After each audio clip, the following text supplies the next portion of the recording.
The video shows a wood pellet production line with an hourly output of 5 to 6 tons installed by Tony for the client. The main process are chipping, fine crushing, drying, pelleting, cooling, and packing.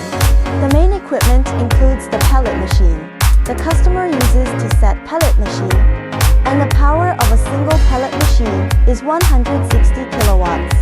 There are also wood chipper, hammer mill, dryer, cooler, packing machines, etc.